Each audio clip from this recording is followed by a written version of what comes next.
6-7 বছরের হলো, আরো ফুটফুটে হলো। আরবের শিশু সন্তানরা এমনিতে অনেক সুন্দর হয়, অনেক কিউট হয়।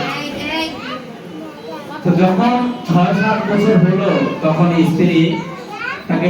স্ত্রী ভাবলো যে এখন তো বাচ্চাটা একটু বড় হয়েছে, বাচ্চার সাথে বাচ্চার বাবার সাথে সন্তান, তখন সে আর টিকে থাকতে পারলো না।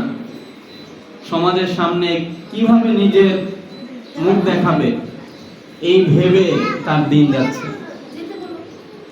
এক পর্যায়ে একদিন সে ওই ছোট্ট বাচ্চাটিকে নিয়ে মরুভূমিতে চলে গেল।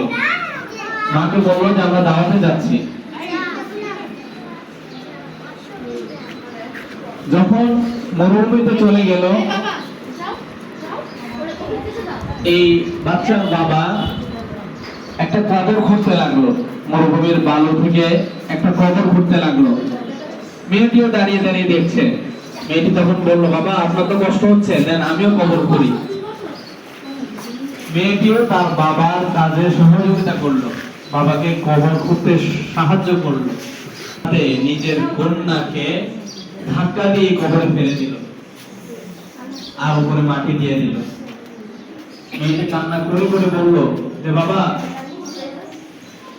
আপনাকে ছেড়ে দেন, আমাকে বাঁচতে দেন, আমি কখনো আপনাকে বাবা বলে পরিচয় দিব না।